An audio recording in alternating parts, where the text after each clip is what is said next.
Major ports and minor ports. How many major ports are there? What was the only riverine port in India? Kolkata riverine port. Kolkata riverine port. We saw the distinction between minor ports and major ports. So the other topic to go is Competition Commission of India. Competition Commission of India. To put simply, ఇప్పుడు ఒక పెద్ద company ఉందనుకోండి, Amazon లాంటి. Big Basket పేరున్నారు company. Big Basket అనే పేరున్నారు. Goods వస్తా ఉంటాయి. బిగ్ బాస్కెట్ ఎవరు కొనుక్కున్నారు? Big Basket is bought by Ambani has bought it. Okay. So what is happening is each and every small company is bought about by a big company. పెద్ద companies చిన్న companies బతకనివ్వడం లేదు. పెద్ద companies ఏం చేస్తున్నాయి? చిన్న కంపెనీస్ బతకనివ్వడం లేదు. Competition. Suppose if there is Amazon అనేది బిగ్ బిలియన్ డే అని చెప్పి గూడ్స్ ని చాలా తక్కువకి ఇవ్వగలుగుతుంది. మరి ఎందుకు మీ పక్కన ఉన్న షాప్ కీపర్ ఆ ప్రైస్ కి గూడ్స్ ఇవ్వలేకపోతున్నారు? వై? ఎందుకంటే వీళ్ళు లాస్ బేర్ చేసి కూడా మనగలుగుతున్నారు. అందువల్ల వీళ్ళు ఏం ట్రై చేస్తున్నారు ఇనీషియల్ గా అంటే ఈ చిన్న చిన్న కస్టమర్స్ ని చంపేద్దామని చూస్తున్నారు. చిన్న చిన్న షాప్ కీపర్స్ ని, చిన్న చిన్న కంపెనీస్ ని చంపేద్దామని ట్రై చేస్తున్నారు. ఎందుకు? తర్వాత ఏమొస్తుంది? లాస్ట్ కి మోనోపొలీ వస్తుంది. ఏమొస్తుంది? మోనోపొలీ వస్తుంది. దీన్ని ఆపడానికి భారత ప్రభుత్వం తీసుకొచ్చిన సంస్థ పేరే కాంపిటీషన్ కమిషన్ ఆఫ్ ఇండియా. మోనోపొలీని రాకుండా చూడడానికి వచ్చిందే competition commission of India. See, it's a statutory body to promote competition and prevent anti-competitive practices. పోటీని ప్రోత్సహించడం, పోటీకి విఘాతం కలిగించే చర్యలను నివారించడం కోసం వచ్చిందే కాంపిటీషన్ కమిషన్ ఆఫ్ ఇండియా. పోటీ ఉంటేనే ప్రైజెస్ తక్కువగా దొరుకుతాయి కస్టమర్స్ కి. పోటీ ఉంటేనే వాళ్ళు మనగలుగుతారు. ఇప్పుడు నీ దగ్గర డబ్బులు ఉన్నాయి, లక్ష రూపాయలు అని చెప్పి పాల ప్యాకెట్ నువ్వు రోజు 1 రూపీకి 2 రూపీస్ అమ్ముతున్నావు. నెల 2 నెలలు ఇంకొకరికి బిజినెస్ లేదు, దాని ద్వారా వాడు మొత్తానికి మూసుకుంటాడు. తర్వాత నువ్వు 50 రూపాయలకి అమ్ముతావు, 30 రూపాయలకి అమ్ముతావు పాల ప్యాకెట్. అదే కాంపిటీషన్ ని చంపడం. అది చేయకుండా ఉండడానికి వచ్చిన సంస్థనే competition commission of India. It's a statutory body. Statutory body అన్నప్పుడు it comes by an act, చట్టం ద్వారా. కాంపిటీషన్ యాక్ట్ 2002 ద్వారా ఏర్పడుతుంది కాబట్టి it's called a statutory body. అర్ధ న్యాయ సంస్థ కూడా it's quasi judicial body also. ఎందుకంటే నిర్ణయం తీసుకో, గుర్తుంటే 100 కోట్లు గూగుల్ పైన ఫైన్ వేసిందని. This is the one, competition commission of India. Competition commission of India. And it has chairperson plus 6 members appointed by central government, కేంద్ర ప్రభుత్వం. ఆర్బీఐకి సంబంధం ఉన్నది ఇందులో? ఆర్బీఐకి దీనికి సంబంధం లేదు.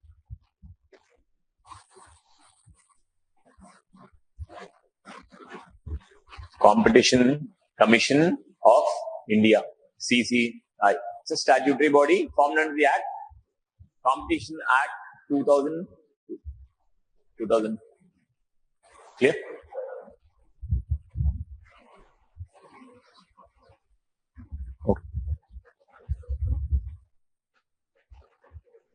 But it became fully functional. పనిచేయడం ఎప్పుడు స్టార్ట్ చేసిందంటే 2009.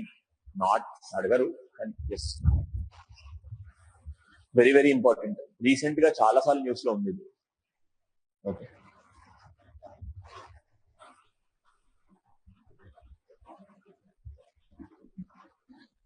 ఓకే. ఏం చేస్తుంది? కార్టెల్స్, ధరల నియంత్రణ. ఇప్పుడు బిగ్ బిలియన్ డే సేల్ పెట్టినారు, చాలా తక్కువ ప్రైస్ అమ్ముతున్నారు, కానీ వేరేవాడు అమ్మలేకపోతున్నాడు. వీడు లాస్ అయ్యి కూడా ఎందుకు అమ్ముతున్నాడు? ఎందుకంటే కస్టమర్ అలవాటు చేస్తున్నాడు. మీరు ఫస్ట్ రూపీ చూసుకుంటే 1 రూపీ ఆఫర్ అని, మిల్క్ మీరు కంటెంట్ డిలైట్ తీసుకుంటే 1 రూపీకే మిల్క్ అని. What are all those things? Anti competitive practices. అది మీకు అలవాటు చేసి తర్వాత వేరే కాంపిటీషన్ చంపేసిన తర్వాత ఇంకెవరు ఉండడు, వాడు ఒక్కడే ఉంటాడు. అదే మొనోపొలీ. మీరు చూడండి, గూగుల్ లేకుండా మీ ఫోన్ అనేది ఇన్స్టాల్ అవుతుందా? What is that thing? Monopoly. Why only Google? Why only play store? Play store కాకుండా వేరే ఏమైనా యాప్ డౌన్లోడింగ్ సైట్ ఉందా? What is play store? Play store is monopoly. Play store is monopoly. రేపటి రోజు నా Google load price every transaction ఒక్కసారి మీరు Google search చేయాలంటే 1 రూపీ అని పెట్టినా మనకు వేరే ఆప్షన్ ఆర్ గో ఉందా? Not there. అర్థమవుతుందా? అవి ప్రివెంట్ చేయడానికి. మళ్ళీ ఒక కంపెనీ ఇంకో కంపెనీ కలిసినప్పుడన్నా లేకపోతే ఒక కంపెనీ రెండుగా విడిపోయినప్పుడు అన్నా మర్జర్, రెండు కంపెనీలు కలిస్తే మర్జర్, ఒక కంపెనీ ఇంకో కంపెనీ విడిపోతే స్ప్లిట్. వీటిని నియంత్రించేది కూడా ఏది?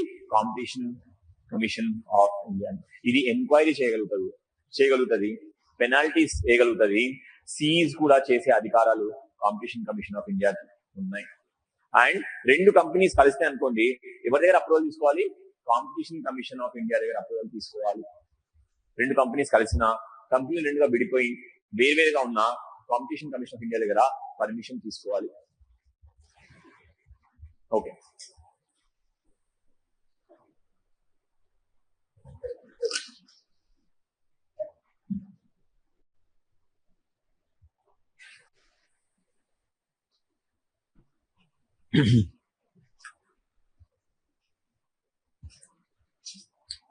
we'll start S&T today. There's one more topic and after that we'll start S&T. After S&T, we'll be left with awards and schemes, small things.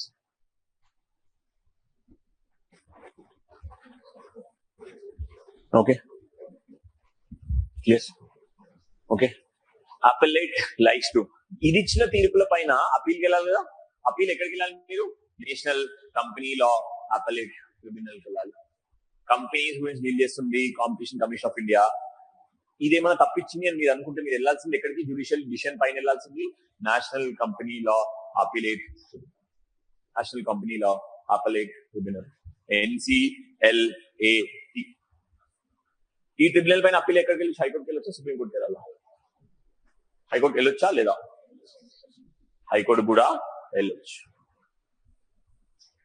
గుర్తుందా ట్రిబ్యునల్స్ అనే టాపిక్ చెప్పినప్పుడు? What constitutional provisions? Article 323D, 323A and 323B. 323A was for, 323B was for. Okay, we have last topic of economy, which is small finance banks. Small finance banks. I've told you many things about banks. Types of banks ఎట్లాంటివి ఉంటాయి? NBFCs, DFIs, banks కాదా? Normal banks ఏంటి? Public banks ఏంటి? Private banks ఏంటి? చెప్పినాను. Public banks, private banks, scheduled banks, non-scheduled banks. Scheduled banks. HDFC is a scheduled bank or a non-scheduled bank? HDFC is a non-scheduled bank? HDFC is a scheduled bank or a non-scheduled bank? Scheduled bank ante if it is an RBI Act 1934, it's called a scheduled bank. Private government ante మాత్రం scheduled, non-scheduled కాదు. HDFC is a scheduled bank.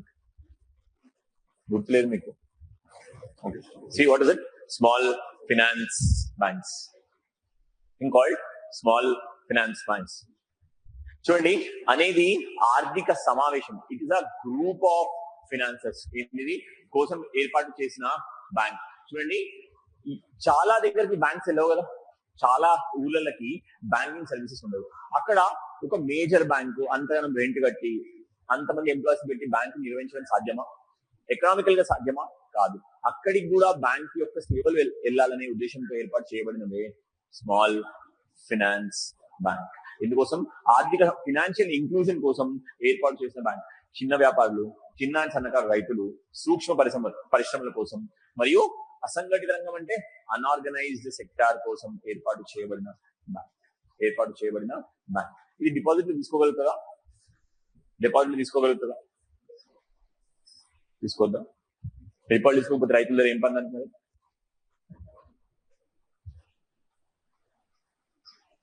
ఏం పని?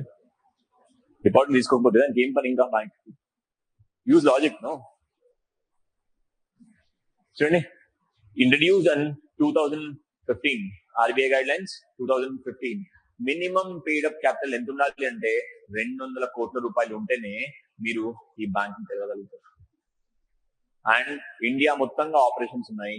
And priority sector అనేది small topic here, remember is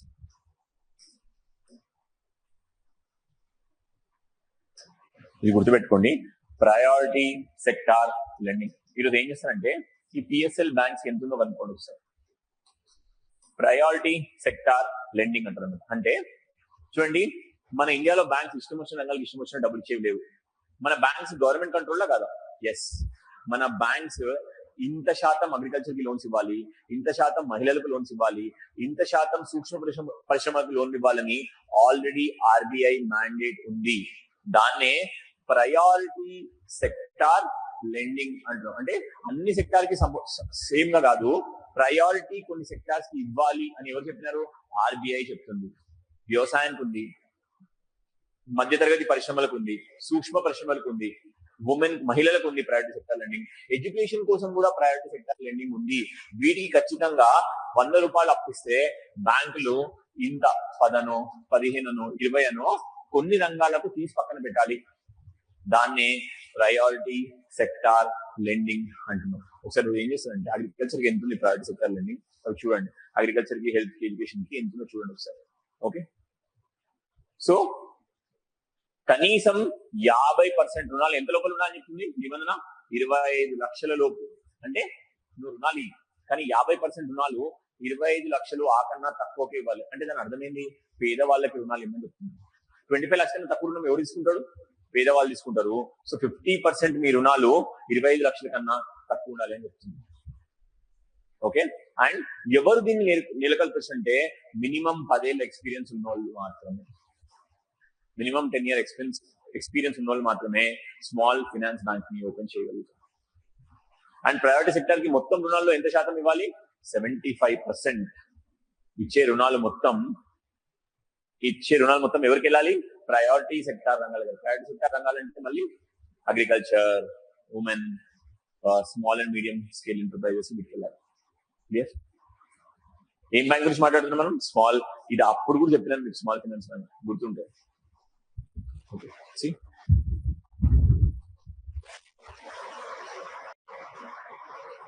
ఏం చేయొచ్చు వీళ్ళు? They can accept deposits, provide credit. అప్పు ఇవ్వగలుగుతారా లేదా వీళ్ళు? అప్పు ఇవ్వచ్చా లేదా? ఇంతకుముందు ఏం చెప్పినా నేను? ప్రయారిటీ సెక్టార్ లెండింగ్ అని చెప్పినా. ప్రయారిటీ సెక్టార్ లెండింగ్ అంటే వాళ్ళ పని అప్పు ఇవ్వడం. అప్పు ఇవ్వచ్చు. ఏం చేయలేరంటే పెద్ద స్థాయి కార్పొరేట్లకి అప్పు ఇవ్వలేరు వీళ్ళు. పెద్ద పెద్ద కంపెనీస్ కోసం అవి పెట్టింది. దేనికోసం పెట్టినా మనం ఇది? Small. So they can't lend to large scale corporate lending. వీటికి ఎక్కువ డబ్బులు ఉంటాయా లేకపోతే నార్మల్ బ్యాంకులకు ఎక్కువ డబ్బులు ఉంటాయా? నార్మల్ బ్యాంకులకు ఎక్కువ డబ్బులు ఉంటాయి. లిమిటెడ్ ఎక్స్పోజర్ ఉంటుంది వీటికి. వీటి పని ఏంటి? ఏదైతే బ్యాంకులు లేవో ఆడబోయి బ్యాంకులు ఏర్పాటు చేయడం. ఎక్కడ ఏర్పాటు చేస్తే ఆబ్వియస్లీ విలేజెస్ లో ఎక్కువగా ఈ బ్యాంక్స్ ఉంటాయి. సో ఎవరికి డబ్బులు ఇస్తే 75% ప్రయారిటీ సెక్టార్ లెండింగ్ కి డబ్బులు ఇస్తారు. అండ్ మినిమం 50% రుణాలు ఎంతకన్నా తక్కువ ఉండాలి? 25 lakhs కన్నా తక్కువ. ఎవరు తీసుకోవాలి 25 lakhs అంటే? పేద మధ్యతరగతి వాళ్ళే తీసుకుంటారు కాబట్టి వాళ్ళకి వెళ్ళాలని. Clear? Clear about it?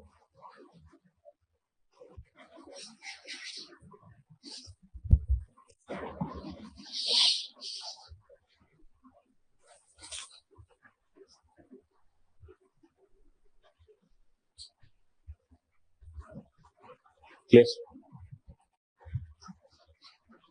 By this we complete what is called, which one?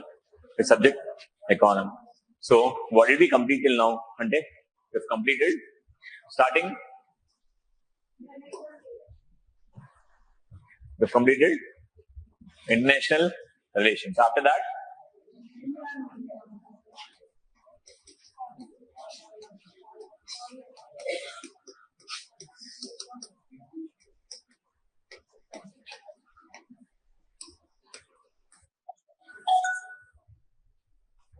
IR, environment, polity, economy. So there were a minimum of 70-80 topics in each or more. There were more. Economy, I think there were more. There are almost 200 above slides. So even if you count 70 for each topic or 80 for each topic, how many topics did you complete? It is not 320 current affairs. You have completed 320 topics. More topic. You now tell me. So many people come and ask me what all current affairs to be read. 320 లో ఎన్ని మీరు perfect గా చెప్పగలుగుతారు answers? So before going to read some other topic or something, finish your own part of syllabus first. There are at least 300 topics now. And how many can you answer? ఇంతకు ముందు అడిగిన bank question పోయింది. Scheduled banks is gone. That's a very basic, bare minimum question. That's also gone. That is gone. Tribunal is partially right.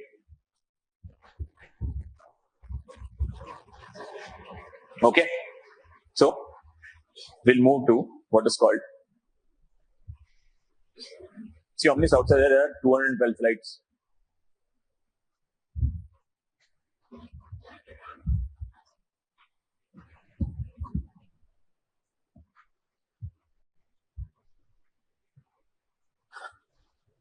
You move to what is called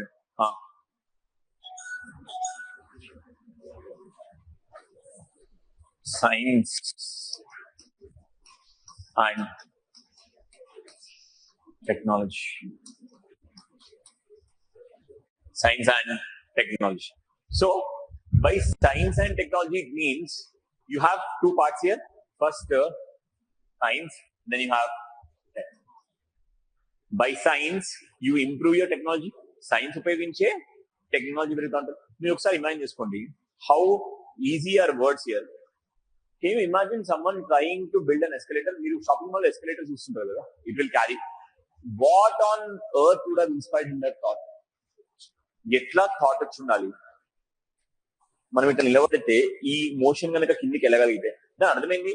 మీరు ఎప్పుడన్నా accelerator చూస్తే the same thing goes from up and down, అంతేనా? అదే పైనకి వెళ్ళి ఆరోపే కింద తిరుగుతూ ఉంటుంది. So what medium thing that ఒకటి పైనకి వెళ్తే ఇంకోటి కిందికి ఇన్ఎవిటబుల్ గా రావాల్సిందే అనే థాట్ పుట్టిందని ఎస్కలేటర్. సో ఎట్లా, how you have thought that ఇట్లాంటి ఏదో ఒక ఇన్వెన్షన్ చేయొచ్చు అని. మెట్రో రావచ్చు అనే థాట్, దట్ పైనుంచి వెళ్తే మెట్రో కింద కాస్త తప్పించుకోవచ్చు అనే థాట్ వచ్చి. How and how on earth was the first bulb invented? Bulb తయారు చేసేప్పుడు what is his mind set? Or current కనుగొన్నప్పుడు what is his mind set? That ఈ కరెంట్ పార్టికల్స్, మీరు బల్బ్ తెలుసు ఫంక్షన్, బల్బ్ ఏం లేదు. ఎలక్ట్రిక్ వెహికల్స్ కనుక వెళ్తే దాన్ని మీరు రెసిస్టార్స్ పెట్టి ఆపగలిగితే అది అక్కడ ఏమైతే మెరుస్తుంది. ఆ మెరిసేది ఏంది? అంతేనా? రెసిస్టార్స్ పెట్టి మనం ఆపితే అక్కడ ఇది వెలుగుతుంది. ఏది? ఆ లైట్ ఫ్లాషెస్ అవుతాయి కాబట్టి ఎలక్ట్రాన్స్ వెలుగుతుంది. అదే ఏమైంది? లైట్ అయింది. అదే మనం ప్రాపర్ గా కోర్స్ పెట్టగలిగితే స్క్రీన్ లో బొమ్మలు వస్తున్నాయి, అదే టీవీ అయింది. How I'm typing something in my laptop, on the screen it appears as a PowerPoint tool. And ఇప్పుడైతే ఉద్దేశం ఇంకా AI is completely next level. All this is possible because of science and technology. Science and technology. India మీకు తెలిస్తే, India was the first place. Aryabhatta was the one who invented zero. Zero as a concept. Shunyata ane concept. Sushruta was someone who invented surgery as a concept. First surgery ane concept తీసుకొచ్చినాడు Sushruta. కానీ ఏమైంది ఇండియాలో? We had universities like Nalanda and people like Fahin, Xuanzang అని China నుంచి వచ్చిన travellers వచ్చి మన ఇండియాలో చదువుకునే వాళ్ళు. బట్ తర్వాత ఏమైంది అంటే మన Vedas are at least fine. But after that came what is called black magic, casteism and religion into Indian philosophy. My Indian philosophy never had a concept of temple. Gudi ane concept India lo illu. If you go to Indus Valley civilization, Hindu Nagarika meer velte, it was all worship of nature. Worship of nature. Indian philosophy lo nu ide darilo velli devuni mokkali ane concept ledu. Unda ఏదో శైవైట్లు ఉన్నారా, వైష్ణవులు ఉన్నారు, శైవులు ఉన్నారు. వీరిద్దరికి పడతారు యాక్చువల్గా. ఇంతకుముందు పడేదా? Dasavatharam movie చూసినా మీరు?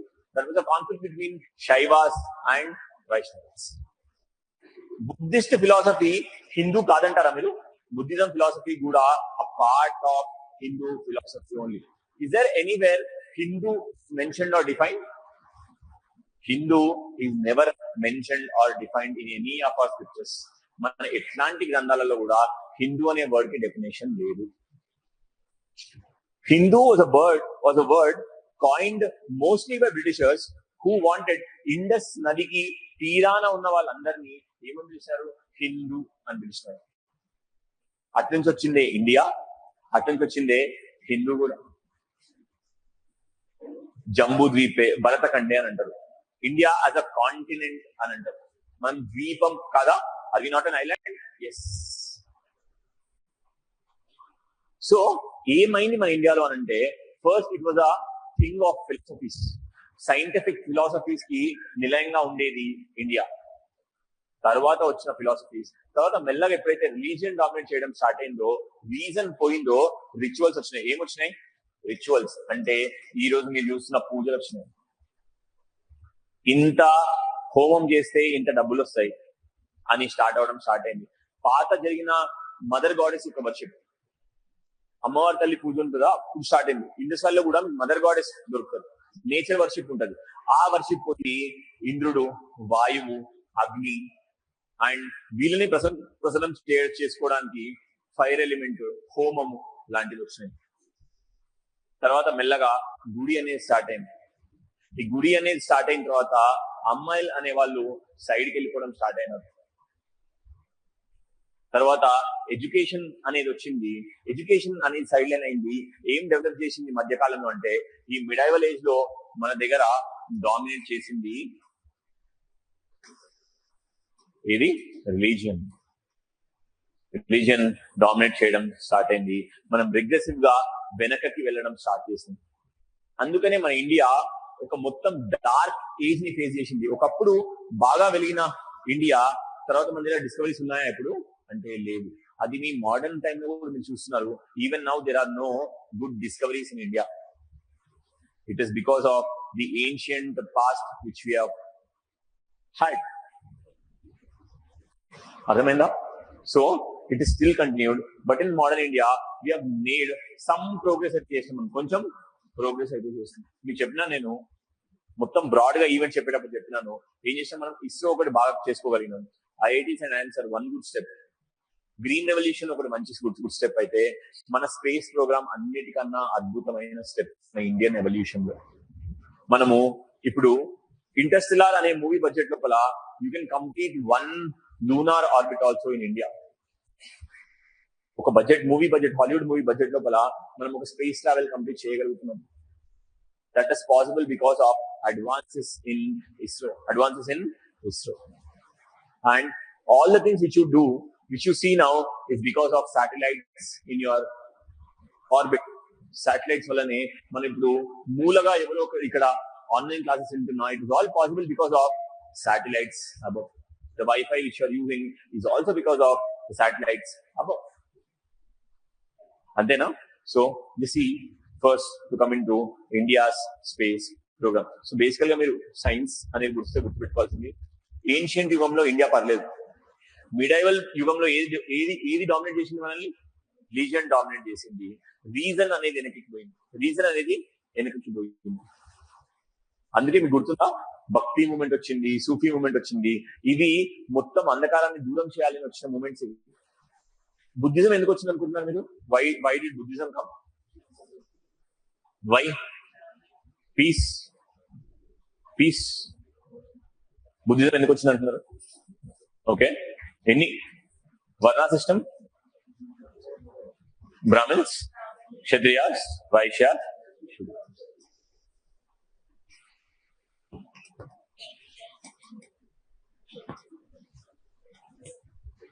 ఓకే, ది హిందూయిజం లో రాజా పురోహితులు ఎవరు? అంతేనా? రాజులు ఎవరు?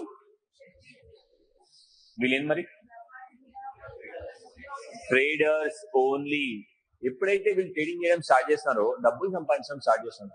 ఒకసారి డబ్బులు సంపాదించిన తర్వాత వారికి నెక్స్ట్ వచ్చే ఆలోచన ఏది? పవర్. ఏది? పవర్. కానీ ఈ సిస్టమ్ లో వాడికి పవర్ ఉందా?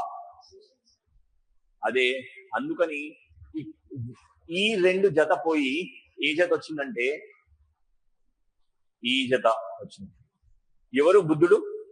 Buddha was a prince, he was a Kshatriya. బుద్ధుడు క్షత్రియుడు. దీనికి సపోర్ట్ చేసిన వాళ్ళు మోస్ట్లీ, ఇప్పుడు మీరు జైన్లు బుద్ధిస్టులు తీసుకోండి, వాళ్ళు మోస్ట్లీ చేసే పనులేంది? మార్వారీలు చేసే పనులేంది? బిజినెస్. అంటే వైశ్యులు క్షత్రియులు కలిపి ఏర్పాటు చేసిన రిలీజనే Buddhism. Peace, everything comes secondary. In politics comes first. Pure case of politics. Yes, good, very good things about Buddhism. But it was a reaction against Brahmanical dominance, where Shudras, Vaishyas and Kshatriyas came together against the Brahmin class. Last ki emaindante, inka Buddhism started to grow such a way that Brahmins feared that itla ganaka continue aithe manaki threat ani cheppi last what happened, Buddhuni Vishnu avataram antara. It was because they wanted to internalize evarni Buddhuni kuda Hinduism lo kalpeyali ane prayatnam, because వాళ్ళకి అది existential threat అయింది. ఏది? Buddhism. But again, Buddhism is a kind of branch of Hinduism only. It has come from a prince who is a Hindu. It is a branch of Hinduism. Understanding everybody? Okay. ఇది మన SNT యొక్క మూల స్వరూపం India లోపల. Okay, మీరు ఇప్పుడు చూడండి, Mehrauli iron pillar అంటారు, గుప్తా డినస్టీలో వచ్చి ఇప్పటికీ తుక్కుంటుంది దానికి. After that can we do anything of that kind now అంటే? తమిళనాడు టెంపుల్స్ తీసుకోండి, చోళాయిరాలో కట్టిన టెంపుల్స్, గంగైకొండ చోళపురం తీసుకోండి. పాండిచేరి పోతా ఉన్నప్పుడు మీకు టెంపుల్స్ అనిపిస్తాయి, అక్కడ తమిళనాడులో కూడా you see so many temples, so beautifully built. అంతంత పెద్ద పెద్ద స్ట్రక్చర్స్ ని ఎక్కడో hundreds of feets above place చేయగలిగినారు. హౌ? But what has happened in medieval India is we became very, very regressive and ultimately came back. ఎక్కడికి వెళ్ళిపోయినాం? వెనకకి వెళ్ళిపోయినాం. That from that, now we are trying to recover in the fonts of science and tech. Nobel Prize ఎవరో ఒకరికి వస్తుంది. 130 crore population, ఎప్పుడో ఒకప్పుడు ఎవరో ఒకరికి Nobel prize వస్తే వి సెలబ్రేట్. మీరు యుఎస్ వెళ్ళి చూడండి, ఎవరో ఒకరు పిహెచ్డి పైన, ఎవరో ఒకరు థీసిస్ చేస్తాం PhD. But what has happened to India? What has happened to India? But now India has really picked up, and first thing it has done good is India's space program. Kluptanga told what are the satellites for what, ఏ రంగాలకు ఏ satellites ni చూడండి. So education కోసం you have a satellite called EduSat. దీనే GSat-3 అని కూడా. Orbits గురించి చెప్తాను, orbit గురించి వరి కాకుండా. జియో స్టేషనరీ ఆర్బిట్ లో ఉంటుంది, జియో స్టేషనరీ ఆర్బిట్ లో ఉంటుంది. ఇది వదిలేసేయండి, I explain what are the kinds of orbits. Just remember, education కోసం తీసుకుంటున్న సాటిలైట్ ఇది ఎడ్యుసాట్. అండ్ దేనికోసం పనిచేస్తుంది అంటే దూర విద్య కోసం, గ్రామీణ బోధన కోసం పనిచేస్తుంది. దూర విద్య కోసం, గ్రామీణ బోధన కోసం పనిచేస్తుంది. కమ్యూనికేషన్ కోసం మనం తీసుకొచ్చిన satellite GSat-11 and GSat-19. GSat గుర్తుపెట్టుకోండి, GSat అని వస్తే కమ్యూనికేషన్ గుర్తుపెట్టు. ఏంది? కమ్యూనికేషన్ అని గుర్తుపెట్టుకోండి. ఎందుకు పనికి వస్తుందంటే బ్రాడ్బ్యాండ్ కోసం, టెలిగ్రామ్ కోసం, టెలికాం సర్వీసెస్. మీరు ఫోన్ మాట్లాడతారా? ఆ సాటిలైట్ ఎక్కడుంది? 36,000 కిలోమీటర్ల అబవ్ ఉంది. దాని నుంచి మీరు ఫోన్ మాట్లాడగలుగుతున్నారు, బ్రాడ్బ్యాండ్ సర్వీసెస్ యూజ్ చేయగలుగుతున్నారు. బ్రాడ్కాస్టింగ్ అంటే టీవీ, సినిమా చూడడం, ఇదంతా బ్రాడ్కాస్టింగ్ అంటారు. బ్రాడ్కాస్టింగ్ ఛానల్ అంటారు, తెలుసు మీకు? అది ఇన్సాట్ సిరీస్, అది ఎక్కడ ఉంది? 36,000 కిలోమీటర్స్. టీవీ, రేడియో, డేటా కోసం యూజ్ చేసే ఛానల్స్ బ్రాడ్కాస్టింగ్ సాటిలైట్. ఏ సిరీస్? ఇన్సాట్. GSat అంటే దీనికోసం communication. EduSat is for education. INSAT is for broadcasting కి, హెల్త్ సర్వీసెస్ కి యూజ్ అయ్యే సాటిలైట్ సిరీస్ ఇన్సాట్ సిరీస్. మళ్ళీ మీరు GPS పెట్టుకొని వెళ్తా ఉంటారు, తెలుసా? దానికి యూజ్ అయిన satellites is called NavIC satellites. దీన్నే IRNSS అని అంటారు. IRNSS.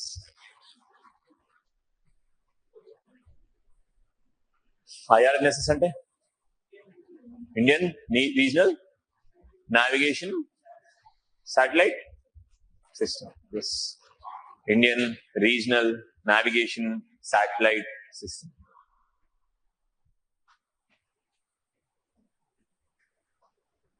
ఇప్పుడు మత్స్యకారులు ఉంటారు లోపల, పైన ఫిషెస్ కి పైన నుంచి సాటిలైట్ లో they can see the fishes.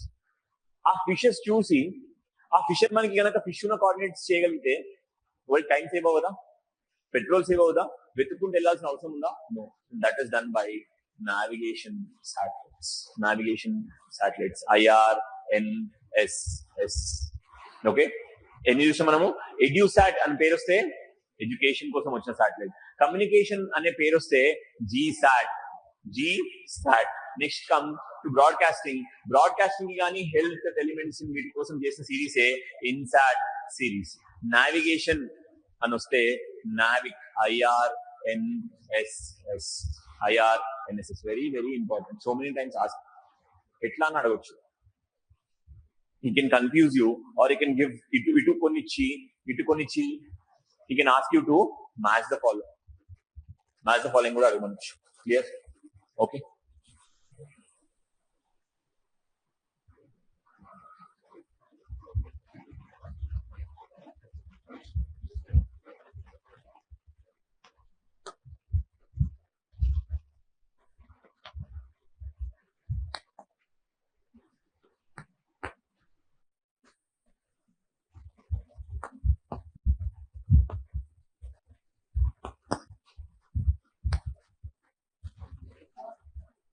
Okay, clear? See this thing, Earth observation కోసం వచ్చిన satellites are Cartosat 2 series. Cartosat 2 series satellites are for Earth observation. ఎందుకోసం చూడండి, ఎర్త్ ని అబ్జర్వ్ చేయాలి అంటే దూరం ఉండాలా సాటిలైట్, దగ్గర ఉండాలా? It should be near to the earth. And దానివల్ల ఎట్లా హెల్ప్ అవుతుంది? ఫోర్కాస్టింగ్. వెదర్ ఫోర్కాస్టింగ్ అంటే వాతావరణ సూచన, వర్షం పడుతుందా లేదా అని చెప్పాలంటే మీకు క్లౌడ్స్ బట్టేగా చెప్పాల్సింది. సో అర్త్ కి అది దగ్గర ఉండాలి ఫోర్కాస్టింగ్ కోసం, హై సాటిలైట్ మ్యాపింగ్ కోసం. అగ్రికల్చర్ కోసం పనికొచ్చే సాటిలైట్ పేరు రీసోర్స్ సాట్. చూడండి, ఒక్కొక్క సాటిలైట్ ని ఒక్కొక్క ఫంక్షన్ కి వినియోగిస్తున్నాం. అర్థమవుతుందా? అగ్రికల్చర్ కోసం వినియోగించే సాటిలైట్ పేరు రీసోర్స్ సాట్. ఇది ఏం చేస్తుంది? క్రాప్ ఎస్టిమేషన్ అంటే ఫసల్ బీమా యోజన అనే పేరు తెలుసు కదా. వాట్ ఇస్ ఫసల్ బీమా యోజన? ఇన్సూరెన్స్ ఇద్దామని. ఒకవేళ ఒక వర్షం పడి క్రాప్ అంతా పోయింది అనుకోండి, ఎట్లా తెలుసుకోవాలి ఇంత క్రాప్ పోయిందని? త్రూ శాటిలైట్స్ ఎస్టిమేట్ చేస్తారు. మీకు ఏమంటున్నారు? Revanth Reddy is telling that Rythu Bandhu అనేది ఎక్కడైతే పండుతుందో శాటిలైట్ ద్వారా చూసి వాటికి మాత్రమే ఇస్తున్నట్టున్నారు. సో క్రాప్ ఎస్టిమేషన్ కి ఉపయోగపడే శాటిలైట్ పేరు ఏంది? What is the satellite name? It is resource sat. Earth కి చాలా దగ్గర నుండి చేయాల్సిన పనులన్నీ లోవర్ ఆర్బిట్స్ ఉంటుంది. కమ్యూనికేషన్, బ్రాడ్కాస్టింగ్ చేయాలంటే అర్త్ కి దగ్గర ఉంటుంది. పైన ఎక్కడైతే డిస్టర్బెన్స్ ఉండొద్దో ఉండాలి. అందుకని ఎక్కడ ఉంటుంది? అది పైన ఎక్కడనో ఉంటుంది. అదే లాజిక్. Next defence satellites. ఎక్కడ ఉంటాయి? GSAT satellites. డిఫెన్స్ శాటిలైట్ దగ్గర ఉండాల్సిన అవసరం ఉందా? పైన నుంచి ఇన్ఫర్మేషన్ ఇవ్వాలి. సో మొత్తాన్ని చూడాలి వాళ్ళు. So they are secure naval, air force, రక్షణ కమ్యూనికేషన్ కోసం పనికొచ్చేవే డిఫెన్స్ శాటిలైట్స్. డిజాస్టర్ మేనేజ్మెంట్ అంటే విపత్తుల కోసం దగ్గర ఉండాలి, అర్త్కి దూరం ఉండాలి. లాజిక్ చెప్పండి. దగ్గరగా ఉండాలి. ఎందుకు? ఫస్ట్ జరిగే మార్పులను చాలా దగ్గరగా గమనించాలి. మనుషులు ఎక్కడ చిక్కుపోయి ఉన్నారో చూడాలి. సో ఆ శాటిలైట్స్ ఎక్కడ ఉంటే అర్త్ కి దగ్గరగా ఉంటాయి. The series name is RISAT 2BR series.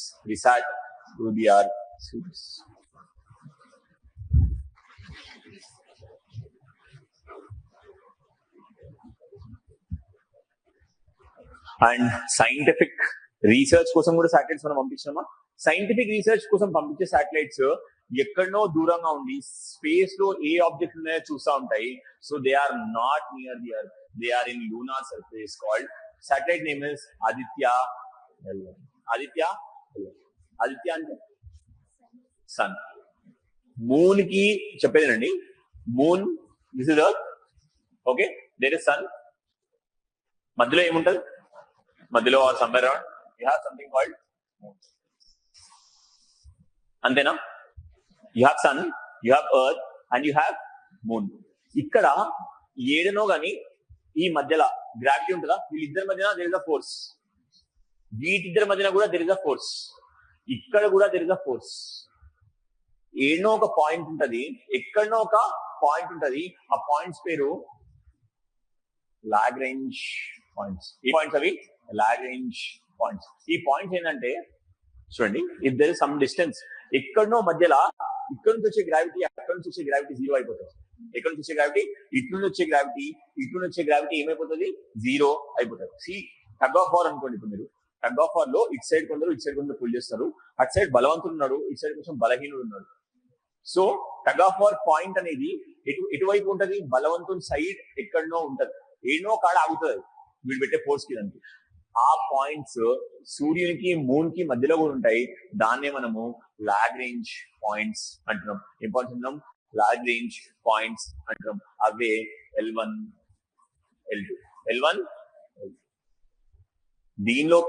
దీనిలో ఎందుకు శాటిలైట్స్ పెడతాం అంటే, వేరే దగ్గర శాటిలైట్ పెట్టామనుకోండి ఆకర్షణ శక్తి సరిపోదు, కింద పడిపోయే ఛాన్స్ ఉంది.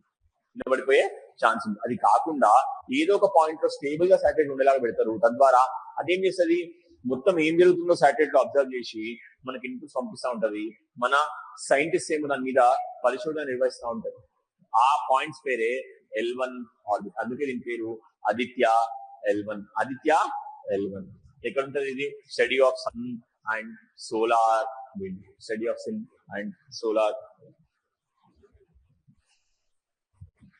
సోలార్ స్టార్మ్స్ అంటారు తెలుసా? Ever heard the name solar storms? సూర్యుడి నుంచి కొన్నిసార్లు అతి భీకరమైన చాలా వేడి గాడ్పులు ఎర్త్ లోపల ప్రవేశిస్తూ ఉంటాయి అన్నమాట. అవి వచ్చినప్పుడు ఎలక్ట్రిక్ గ్రిడ్స్ కూడా పనిచేయవు, టెలిఫోన్ సిగ్నల్స్ కూడా పనిచేయవు. వాటిని ముందే పసిగట్టి కావాల్సిన జాగ్రత్తలు తీసుకోవడానికి పనికొచ్చే శాటిలైట్సే ఆదిత్య L1 లాంటి శాటిలైట్స్.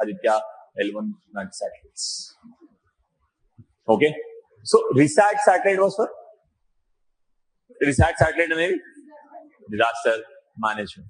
డిజాస్టర్ ఎడ్యుకేషన్ కోసం యూజ్ అయిన శాటిలైట్ ఎడ్యూసాట్. అగ్రికల్చర్ కోసం యూజ్ అయిన satellite resource short.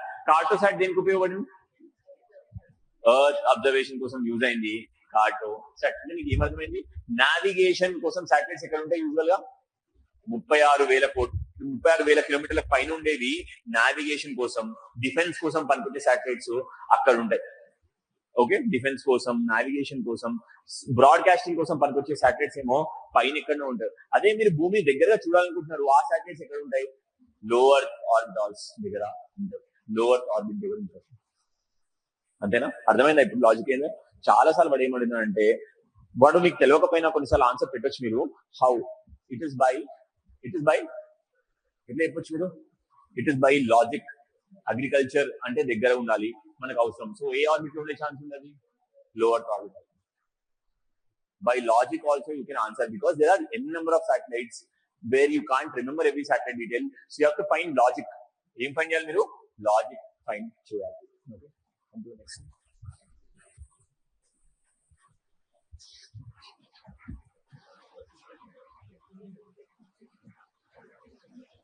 See this thing, XPOSat is for X-ray polarization చదవడానికి. X-rays యొక్క చూడండి, పోలరైజేషన్ అంటే లైట్ మీకు సింగిల్ గా కనిపిస్తూ ఉంటది, అది తీక్షణంగా అబ్జర్వ్ చేసి చూడండి. లైట్ లో చాలా బీమ్స్ ఉంటాయి మీకు. ఎక్స్రే పోలరైజేషన్ చదవడానికి వచ్చిన శాటిలైట్ ఎక్స్రే. ఖగోళ శాస్త్రంలో ఎక్స్రే యొక్క పోలరైజేషన్ గురించి చదవడానికి వచ్చిన థింగే XPOSat. What is it? It is called XPOSat.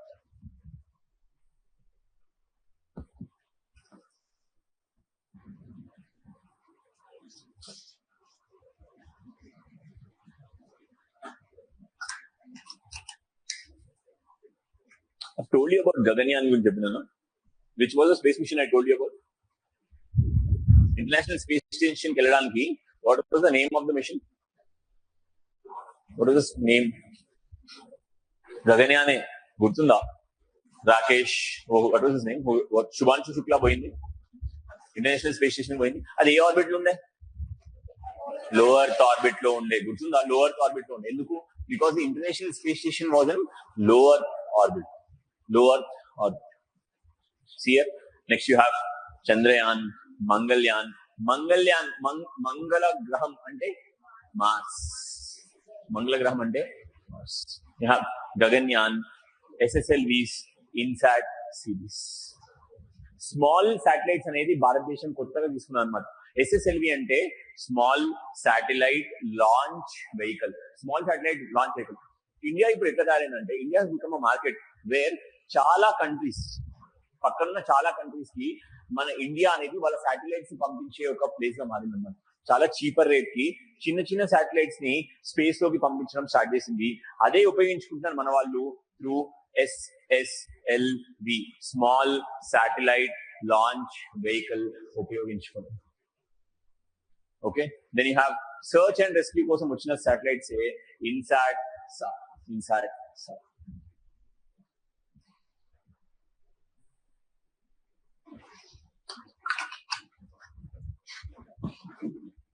అన్ని గుర్తుపెట్టుకోవాలంటే గ్రూప్ 2 వాళ్ళకి ఎస్, అన్ని గుర్తుపెట్టుకోవాలంటే గ్రూప్ 2 వాళ్ళకి ఎస్. గ్రూప్ 1 వాళ్ళకి లాజిక్ ఇంపార్టెంట్. ఇక్కడ గ్రూప్ 1 వాళ్ళ లాజిక్ ఏంటి అని అంటే ఎడ్యుకేషన్ అనేది వస్తే, బ్రాడ్కాస్టింగ్ అనేది వస్తే ఎక్కడ ఉంటే శాటిలైట్స్ పైన ఉంటాయని గుర్తుపెట్టు. ఈ కార్టోసాట్, రిసార్ట్ సాట్ ఇవన్నీ భూమిని చాలా దగ్గరగా ఉండి అబ్జర్వ్ చేసే శాటిలైట్స్ అని గుర్తుపెట్టుకోండి. అర్థమవుతుందా? మీరు బండల్ చేయడానికి ట్రై చేయండి. గ్రూప్ 1 వాళ్ళు శాటిలైట్స్ ని బండల్ చేయండి. లోవర్ ఏవి, పైన ఏవి ఎక్కడ ఉంటాయి అని తెలుసుకొని చాలు. ఆప్షన్ ఎలిమినేషన్ లో మీరు పెట్టగలుగుతారు. గ్రూప్ 2 వాళ్ళకి కూడా పనిపిస్తుంది. But group 2 like exams where bits మీ మెరిట్ డిసైడ్ చేసే కాబట్టి చదువు. Clear everybody?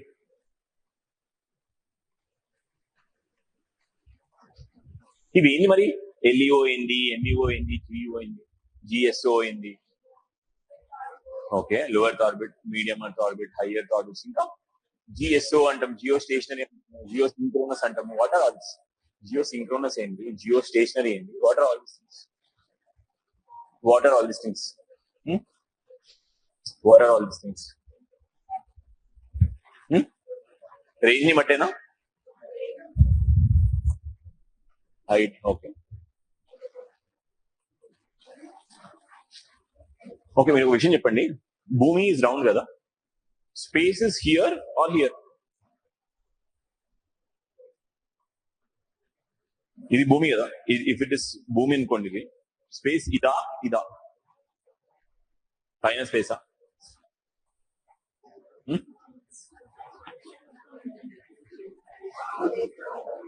ఇది ఇది ఇది భూమి అనుకోండి, ఇది భూమి అనుకోండి. స్పేస్ ఇదా ఇక్కడ? ఇటువైపు ఉన్నదా మొత్తం? కింద కూడానా?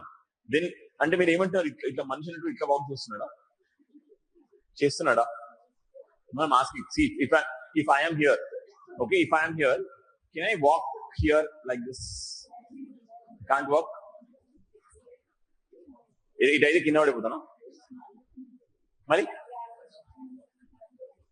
చూడండి, మీకు పైన కింద ఇదంతా, it is all a human universe. We are like this. Entire thing is space. You are here, yes, you can walk. అట్నుంచి స్టోన్ కేమో మీరు ఇట్లుంటారు. That's it. There is no up and down in the universe. Earth is a spherical body and ante it is like this. It is totally a round. You can walk from here to here and here and here. Nothing will happen to you because of the gravitational force. Because of gravitational force. It doesn't mean మీరు globe చూస్తుంటారు కదా, అంటే దాని అర్థం same అట్లనే ఉందండి. Antarctica ఇట్లా వెళ్తుంటే ఇట్లా పైన సర్ఫేస్ మీద మాత్రమే వాక్ చేయగలుగుతారు. ఇక్కడ ఈ కింద సర్ఫేస్ కూడా సముద్రం ఇక్కడ ఉంటుంది, కానీ నీళ్ళు కింద పడవు. అర్థమవుతుందా? ఇక్కడ కూడా నీళ్లు ఉంటాయి. It stays like it. ఇక్కడ there is no difference. Understand this logic. It is a very confusing topic. It has confused me also for years. I used to think the same, that ఇట్లా పోతే మనం కింద పడడం ఎందుకు అనే ఆలోచన. Because it is like this. మన earth అనేది మొత్తం ఇట్లా కలిపి ఉంటుంది, ఒక రౌండ్ బాడీ. దాని పైన మొత్తంగా నీళ్ళు ఉంటాయి, మొత్తంగా కూడా మనుషులు నడవచ్చు. పడడం చేయడం లాంటిది ఏం లేదు. కింద పైన అనేది అర్త్ కి there is no logic to earth. It's all in space. మొత్తంగా మనం ఇట్లా స్పేస్, మొత్తంగా మనం స్పేస్ ఉన్నాం. అండ్ ఎక్కడ కూడా పర్ఫెక్ట్ పాయింట్ ఉండదు. ఇట్లుంటది ఇండియా, ఇట్లుంటది మొత్తంగా. సో ఇట్లా నడవచ్చు. మీరు నడుస్తున్నారు కూడా మనం అట్లనే.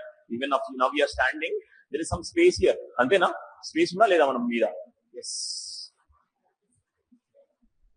సో ఏం చేస్తాము మనం అంటే, what do we do? Why do I ask this question is because మనము అర్త్ ని అబ్జర్వ్ చేయడానికి కొన్ని పాయింట్స్ ఉంటాయి. కొన్ని ఆర్బిట్స్ లో అర్త్ ని బాగా అబ్జర్వ్ చేయగలుగుతారు, కొన్ని ఆర్బిట్స్ లో పైన డిస్టర్బెన్స్ ఉండదు కాబట్టి సిగ్నల్స్ ని బాగా పాస్ చేయగలుగుతాం మనం. వాటి బేసిస్ పైననే there are different orbits which are classified. First type of orbit is low earth orbit. Low earth orbit అంటేనే ఫస్ట్ very important గుర్తుపెట్టుకోండి, 200 to 2000 కిలోమీటర్స్ వరకు కక్ష. ఇది తీసుకుంటే మీరు ఇటు నుంచి ఏ యాంగిల్ తీసుకున్నా 200 నుంచి 2000 కిలోమీటర్ల వరకు రౌండ్ గా ఎక్కడ తీసుకున్న ఆర్బిట్ ఏమంటాం మనము? లో ఎర్త్ ఆర్బిట్. అంటే ఒక సాటిలైట్ గనక భారతదేశం నుంచి, అంటే భారతదేశం ప్రపంచ ఎర్త్ నుంచి 200 to 2000 కిలోమీటర్స్ మధ్యలో గనక ఆ సాటిలైట్ ఉంటే దాన్ని ఎట్లాంటి సాటిలైట్ అంటాం మనము? లో ఎర్త్ ఆర్బిట్. సాటిలైట్స్ ఆర్ భూమికి చాలా దగ్గరగా తిరిగే కక్ష. ఒక చుట్టూ సాటిలైట్ తిరగడానికి ఎంతసేపు పడుతుంది? 90 to 120 మినిట్స్ పడుతుంది. 90 to 120 మినిట్స్ పడుతుంది. దగ్గర ఉంటే ఫోటోలు మంచి తీయగలుగుతారా? దూరం నుంచి మంచి ఫోటోలు తీయగలుగుతారా? సో అర్త్ యొక్క మ్యాపింగ్స్, మనం సాటిలైట్ ఫోటోలు తీస్తాం, గుర్తుందా మీకు?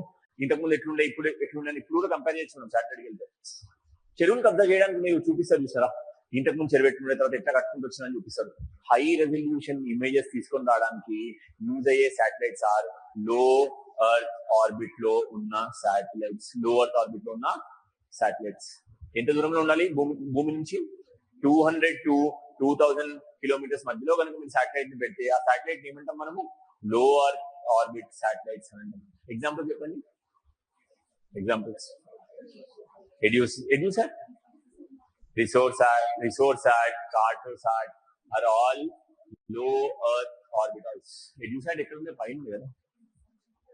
Okay, next you have what is called medium earth orbitals. చూడండి, 2000 కిలోమీటర్ల నుంచి 35,786 కిలోమీటర్స్ కనుక ఉంటే, 2000 కిలోమీటర్ల నుంచి 35,786 కిలోమీటర్ల మధ్యన కనుక అది ఉంటే దాన్ని ఏం సాటిలైట్ అంటాం మనము? Medium earth orbit.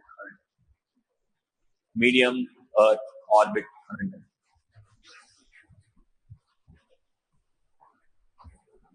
Navigation systems, మనం నావిగేషన్ వాడతాం. జిపిఎస్, మీరు ఇప్పుడు లొకేషన్ పెట్టుకుని వస్తారు చూసినామా? మోస్ట్లీ లొకేషన్స్ ఉండే సాటిలైట్స్ ఆర్బిట్ ఏది?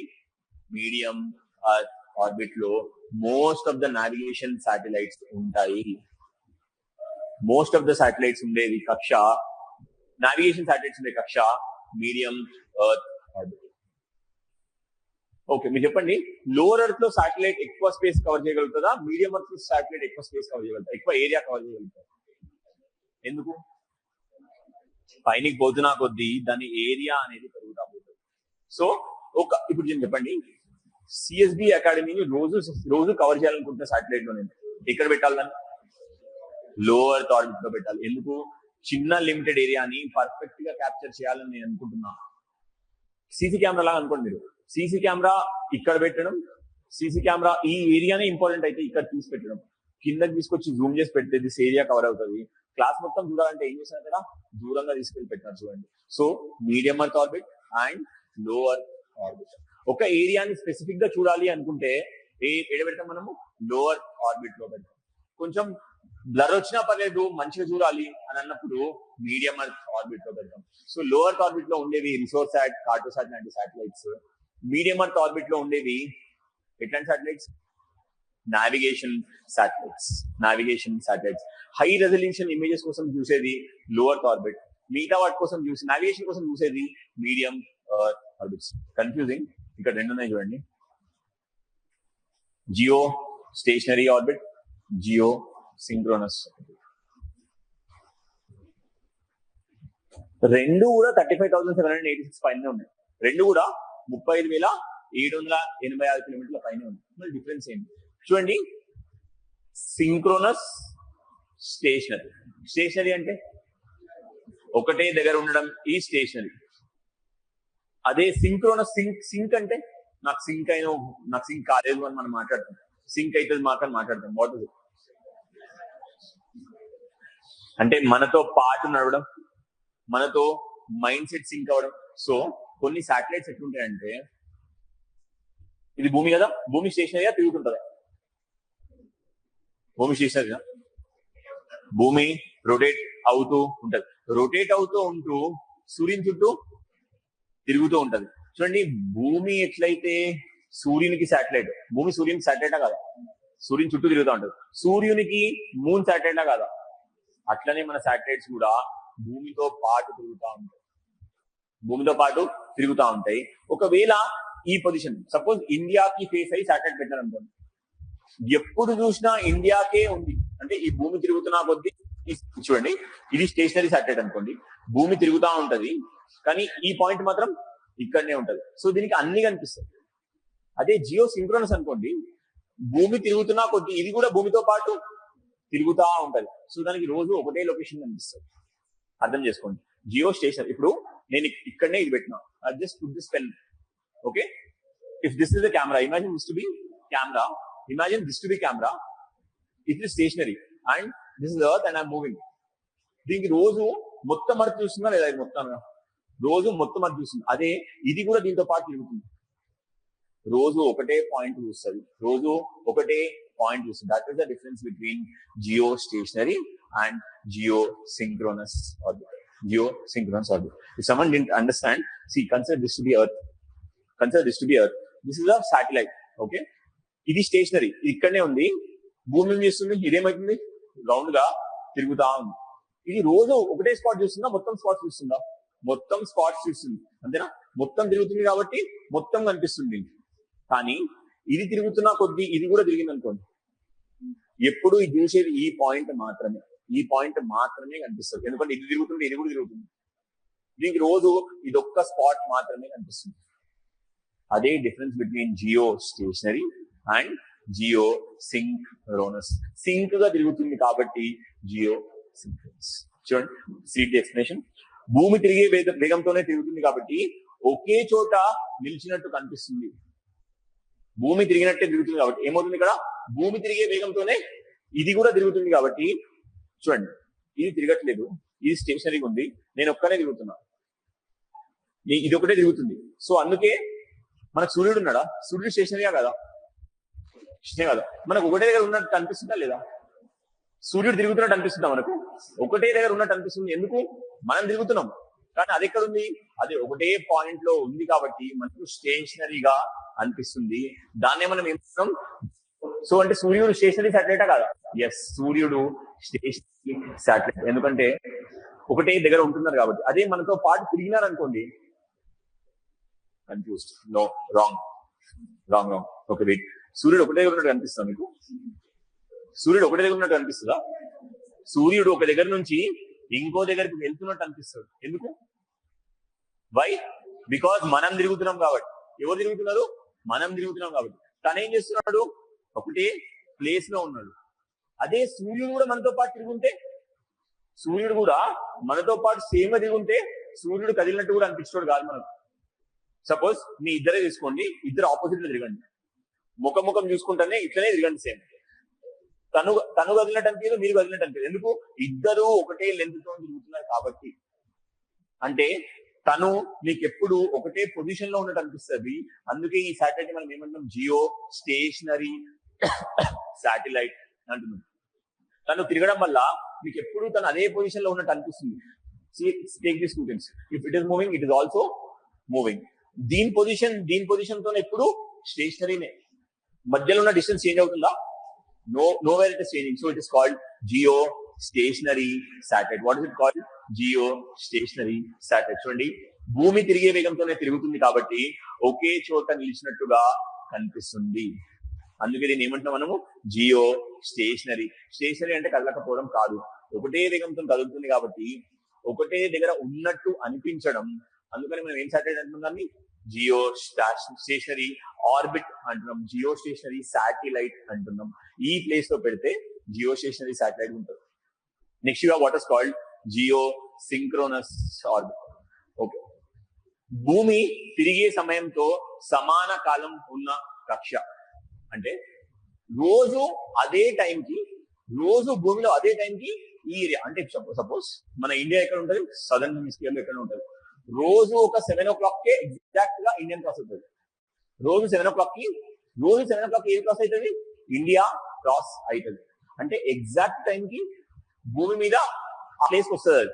అందుకే దాన్ని ఏమంటున్నాం మనము, జియో సింక్రోనస్ ఆర్బిట్ అంటున్నాం. అంటే ఒక టైం కి ఆ స్పాట్ క్రాస్ అవుతుంది కాబట్టి దాన్ని ఏమంటున్నాం మనము జియో సింక్రోనస్ ఆర్బిట్ అంటున్నాం. జియో సింక్రోనస్ ఆర్బిట్ అంటున్నాం. శాటిలైట్ అంటేనే ఒక దగ్గర ఉండదు. శాటిలైట్ ఏం చేస్తుంటుంది? శాటిలైట్ ఎప్పుడు తిరుగుతానే ఉంటది.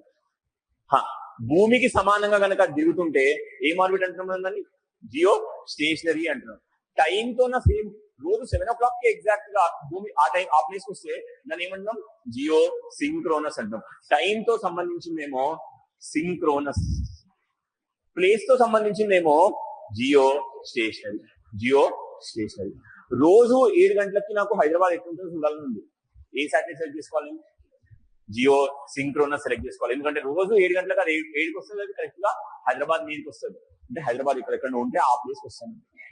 అది difference between geosynchronous and geostationary. కక్ష సేమా కదా? కక్ష సేమ్. కక్ష అనేది సేమ్. అర్థమైందా? క్లియర్? ఓకే, అంటే అర్థం చేసుకోండి మళ్ళా. జియో స్టేషనరీ, జియో సింక్రోనస్ రెండిట్లో శాటిలైట్స్ మూవ్ అవుతున్నాయా లేవా? రెండిట్లో కూడా శాటిలైట్ అనేది మూవ్ అవుతుంది. కానీ ఒక శాటిలైట్ సేమ్ ఇంకో శాటిలైట్ తో పాటు కంటిన్యూస్ గా మూవ్ అవుతుంటే దాన్ని ఎట్లాంటి శాటిలైట్ అంటాం మనం? జియో స్టేషనరీ అంటాం. రోజు ఒకటే టైంకి భూమి తిరుగుతూ ఉంటుంది నార్మల్ గా, కానీ శాటిలైట్ కూడా తిరుగుతూ ఉంటుంది. కానీ రోజు 7 గంటలకి ఒక ప్లేస్ క్రాస్ అవుతుంది. 6 గంటలకు అదే ప్లేస్. 6 గంటలకు యూఎస్ఏ, 7 గంటలకు ఇండియా, 8 గంటలకి నెదర్లాండ్స్. రోజు ఇదే పట్టికని కనుక అది ఫాలో అయితే దాన్ని ఎట్లాంటి శాటిలైట్ అంటాం మనం? జియో సింక్రోనస్ శాటిలైట్ అంటాం. గుర్తుపెట్టుకోండి, very very confusing. Very very confusing. మనకు యూజువల్ గా స్టేషన్ అంటే ఏమనిపిస్తుంది? శాటిలైట్ కదులుతలేదేమో అనిపిస్తుంది. No, that is the difference between geostationary and geosynchronous. Geosynchronous. Clear? Clear everybody? Understood? అర్థమైందా? Okay. Okay, if someone didn't understand, just look at it. Okay, if this is Earth, okay, then there is a satellite here. ఈ భూమి ఏం చేస్తుంది? కదులుతా ఉంటుందా? భూమి rotate అవుతా ఉంటుంది చుట్టూ. భూమి దాని చుట్టూ అదే తిరుగుతూ ఉంటది. ఈ చుట్టూ తిరిగే భూమితోన ఒక శాటిలైట్ కూడా రౌండ్ గా తిరిగింది అనుకోండి. శాటిలైట్ కూడా సేమ్ భూమి ఎంత ఫేస్ తో తిరుగుతుందో ఇది కూడా అట్లా తిరుగుతా ఉంది అనుకోండి. ఇది మీకు కదిలినట్టు అనిపిస్తా? అప్పుడు మీరు కదులుతా, భూమి కదులుతా, సేమ్ ఫేస్ కదులుతా, కదిలినట్టు అనిపిస్తా? కదిలినట్టు అనిపించదు. సేమ్ టైం మీరు ఇద్దరు అపోజిట్ ముఖం పెట్టుకొని తిరుగుతున్నారు, సేమ్ ఇట్లనే తిరుగుతున్నారు. మీరు ఎప్పుడు మీకు ఏమనిపిస్తుంది? ఆ ముఖమే కనిపిస్తా ఉంటుంది. దాన్ని ఏమంటాం మనం? జియో స్టేషనరీ అని అంటాం. అదే మీరు తిరుగుతున్నారు, తిను తిరుగుతుంది, కానీ 7 గంటలకు ఎగ్జాక్ట్ గా మీ వీపు కనిపించినట్టు తిరుగుతుంది అనుకోండి. ఎగ్జాక్ట్ 7 PM తను మీ వీపు కనిపించడానికి, అంటే 7 o'clock every day she can only see your back. That is called sync గా. సింక్ తో తిరుగుతుందా? 7 గంటలకు రోజు అనకి ఏమనిపిస్తుంది? Back is what she can see. So what is it called? Geosynchronous orbit. Geo synchronous orbit. That is the difference between geostationary satellite and geosynchronous satellite. Chala tough concept. I think I have explained it simply. Okay, clear? Okay. Synchronous and satellite. ఏం satellites ఉంటాయి ఇక్కడ చూడండి? భూమి తిరిగే సమయంతో సమాన కాలం ఉన్న కక్ష ఉపగ్రహం కొద్దిగా కదులుతూ అనిపిస్తుంది. అందుకనే మన భూమి ఎట్లా అనిపిస్తుంది? కొంచెం కదులుతున్నట్టు అనిపిస్తుంది శాటిలైట్. ఎందుకంటే మనకు సమానంగా తిరుగుతలేదు కాబట్టి ఇది ఎట్లా అనిపిస్తుంది? కదులుతున్నట్టు అనిపిస్తుంది. ఎగ్జాంపుల్ మన సూర్యుడు. మన సూర్యుడు జియో సింక్రోనస్, జియో స్టేషనరీనా? స్టేషనరీయా?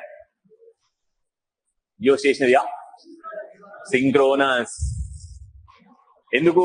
రోజు 5 గంటలకు సూర్యోదయం, మాక్సిమం అటు ఇటుగా 5 గంటల సూర్యోదయం అంటే రోజు 5 గంటలకు ఆడుస్తాడు, రోజు 12 గంటలకు నెట్ మీదకి వస్తాడు, రోజు అటు వెళ్ళిపోతాడు. అందుకే what can you consider him as? Geosynchronous లా కన్సిడర్ చేయొచ్చు. అర్థమవుతుందా? Clear? Now you understood the difference between geostationary and geosynchronous. Okay, next you have lower. Okay, ఎక్కడ యూజ్ అవుతాయో చూసుకోండి ఒకసారి.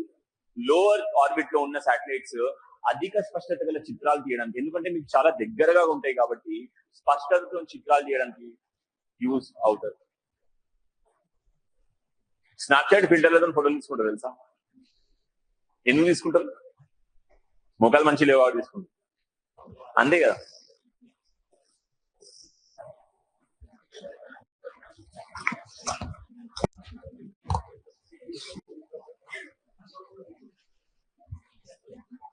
ఉపగ్రహ phone, satellite phones. International space station ఎక్కడ ఉంది? లోవర్ ఆర్బిట్ లో ఉంది. Lower international space station. అంతరిక్ష మిషన్లు, విపత్తుల యొక్క పర్యవేక్షణ చేయాలి అని అంటే శాటిలైట్ ఎక్కడ ఉంటాయి? యూజువల్ గా లోవర్ ఆర్బిట్ లో ఉంటాయి. లోవర్ ఆర్బిట్ లో. నెక్స్ట్ మీడియం ఆర్బిట్ దేనికోసం పనిచేస్తాను చెప్పిన నేను? నావిగేషన్ వ్యవస్థల కోసం పనిచేస్తుంది. జిపిఎస్, నావిక్. జిపిఎస్ అంటే గ్లోబల్ పొజిషనింగ్ సిస్టమ్, జిపిఎస్. దానిలో కూడా టైప్స్ ఉంటాయి తెలుసా? ఒక్కొక్క కంట్రీకి ఒకటి. జిపిఎస్ మన ఇండియన్ దా, మరి గలీలియో అని ఉంటది, రష్యా వాళ్ళది ఒకటి ఉంటది. ఓకే, అది చూడండి ఒకసారి. ఓకే, సో జిపిఎస్, నావిక్ వంటివి ఎక్కడ ఉంటాయి? ఇదే ఆర్బిట్ లో ఉంటాయి, మీడియం ఆర్బిట్ లో ఉంటాయి. లోవర్ ఆర్బిట్ ఎందుకు ఉండదు జిపిఎస్ చెప్పండి? లోవర్ ఆర్బిట్ లో జిపిఎస్ ఎందుకు ఉండదు? Why not? Why not? మొత్తం కనిపించకపోతే లొకేషన్ చెప్పగలుగుతారు. మొత్తం మ్యాప్ ని చూసినప్పుడే కదా లొకేషన్ చెప్పగలిగేది. అందుకే అది ఎక్కడ ఉంటది? చాలా టాప్ లో మొత్తం రోడ్స్ అన్ని కనిపించే విధంగా చెప్తుంది. అందుకని ఏ ఆర్బిట్ లో ఉండాలి? అది మీడియం ఆర్బిట్ లో ఉండాలి. ఎందుకు హయ్యర్ ఆర్బిట్ లో లేవు ఎక్కువ అంటే? మరీ అంత పైన పోతే వాటికి కూడా కనిపించదు. అంతే simple. I think that is the logic. అంటే then you have what is called geostationary orbit, geosynchronous orbit. Okay, ఒక విషయం చెప్పండి నాకు. వెదర్ మానిటర్ చేయాలి, జియో సింక్రోనస్ చేద్దామా, జియో స్టేషనరీ? ఎందుకు వెదర్ మానిటర్ చేయాలి? 24 hours న్యూస్ అని చెప్తాం. రోజు అక్కడ పొజిషన్ లో ఉండి, ఆ పొజిషన్ లోనే ఉండి, అంటే రిలేటివ్ గా పొజిషన్ లో ఉండి, ఆ పొజిషన్ లో ఉంటే సేమ్ శాటిలైట్ అక్కడ ఉన్నాం కాదు. శాటిలైట్ భూమి పొజిషన్ తీసుకుంటే సిమిలర్ గా ఉండడం. ఇట్లా పోతే ఇట్లా, ఇట్లా పోతే ఇట్లా. సో అది ఒకటే ప్లేస్ ని రోజు చూస్తుంది. సో అక్కడ జరిగే మార్పులను మొత్తంగా తీక్షణంగా గమనించి మనకు చెప్తున్నది. ఎంత మారుతుంది, ఎంత మాయిశ్చర్ మారుతుంది, ఎట్లా క్లౌడ్స్ మారుతున్నాయి అని చెప్పి వర్షం పడుతుందా లేదా అని చెప్పగలుగుతుంది. సో మనకి ఎట్లాంటిది అవసరం పడుతున్నప్పుడు జియో స్టేషనరీ ఆర్బిట్ అవసరం పడుతుంది. ఇప్పుడు కమ్యూనికేషన్ కోసం, వెదర్ కోసం యూజ్ అవ్వాలంటే ఏ ఆర్బిట్స్? జియో స్టేషనరీ. అర్థమైందా? డిటిహెచ్ కనెక్షన్స్ అవి కూడా జియో స్టేషనరీ ఆర్బిట్ నుంచి వస్తాయి.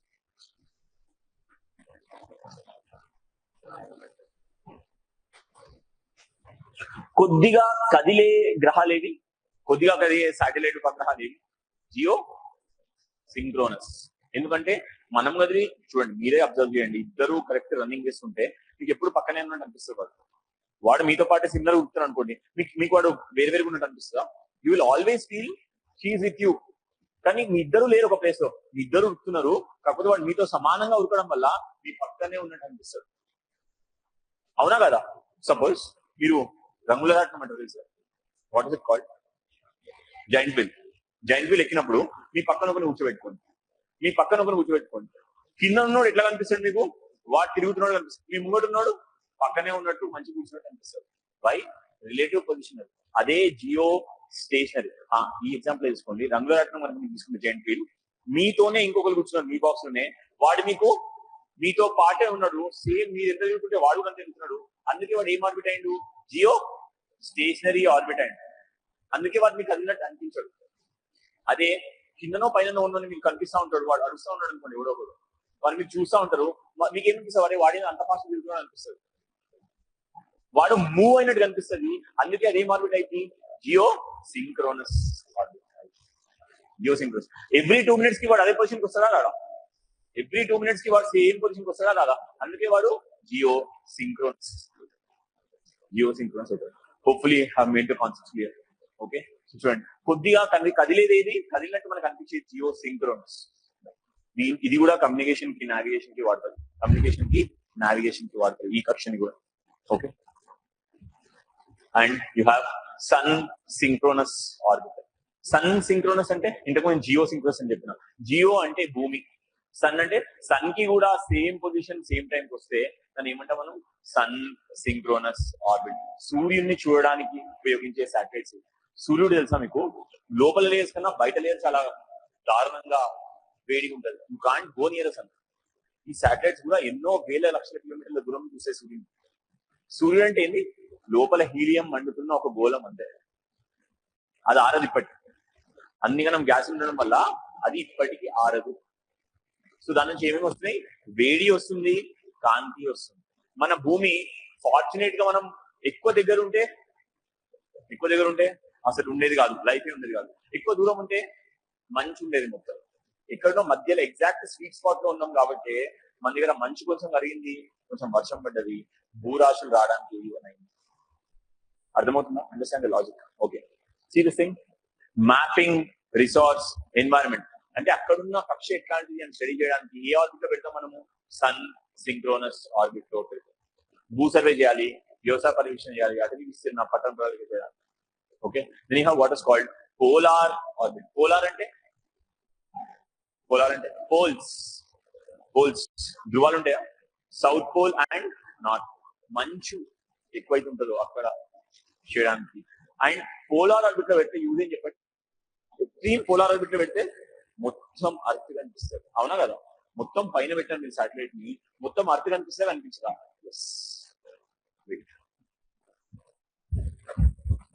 If this you consider to be Earth, if a satellite is here somewhere, it can watch India, then range. Ade satellite ikkada undanuko, can it not watch the entire Earth? Pole is this, and pole is this. South pole, north. South pole, north. Clear everybody? Okay, fortunate question is mostly. Okay, highly elliptical orbit. చాలా పైన కనుక మీరు అన్న 35,000 కన్నా దాటి పెడితే దాన్ని ఏమంటాం మనం? HEO, highly elliptical. అండ్ రెండు చెప్పిన మీకు, సూర్యుని దగ్గర పెట్టండి L1 L2. ఇవి ఏ పాయింట్స్? ఎవరి మధ్యన పాయింట్స్ ఇవి? L1 L2 అనేవి సన్ కి మూన్ కి మధ్యన పాయింట్స్. సన్ కి మూన్ కి మధ్యన ఎక్కడో గ్రావిటేషన్ 0 ఉంటది, ఆ పాయింట్స్ ఏ హాలో పాయింట్స్. చూడండి, మీకు గ్రహాలు కూడా తెలుసు కదా మీకు, గ్రహణం అని వస్తుంది. వాట్ ఇస్ గ్రహణం అంటే ఏంటి? See it is like this solar eclipse and see. దాని అర్థమైంది. ఇప్పుడు ఇది అర్త్ కదా, ఈ సూర్యుడు అనుకోండి, అర్త్ అనుకోండి. యూజువల్ గా మూన్ ఇక్కడ ఉన్నాడు అనుకోండి, ఇక ఏమైనా గ్రహణం ఉందా? అది అడ్డం వచ్చినాడు అనుకోండి, ఇటు దిగి అటు అడ్డం వచ్చినాడు, ఏం కనిపించదు మీకు అప్పుడు? సూర్యుడు కనిపించాడు. ఏం గ్రహణం అవుతుంది? సూర్యగ్రహణం అవుతుంది. మూన్ కనిపిస్తుంది మీకు, కనిపించండి ఏది? ఎస్, అర్థమవుతుందా? క్లియర్. సి, అడ్డం రావడం వల్లనే గ్రహణాలు జరుగుతాయి. అంటే అదడ్డం రావడమా, ఇదడ్డం రావడమా, ఏదో ఒకటి అడ్డం రావడం. ఇది మొత్తం ఇటు వచ్చింది అనుకోండి, లైట్స్ ఉండవు, రిఫ్లెక్ట్ కాదు. సింపుల్ గా అవే గ్రహణాల యొక్క concepts. Not going to it, geography sir మీకు కవర్ చేస్తారు obviously, but that is it. So same is the thing with satellites. So ఎక్కడనో ఈ మూన్ మధ్యన ప్లస్ సూర్యుని మధ్యన ఒక పాయింట్ ఉంటది, ఆడ గ్రావిటేషనల్ ఫోర్స్ ఏమైతుంది? 0 అవుతుంది. గ్రావిటేషనల్ ఫోర్స్ 0 అవడం వల్ల ఇది గుంజదు, ఇది గుంజదు.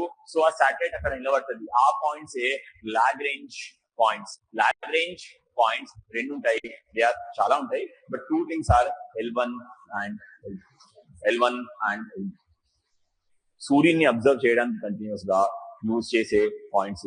సూర్యుడి నిరంతర పరిశీలన, సౌర తుఫాన్లు, solar storms, very very important చెప్తున్నాను నేను.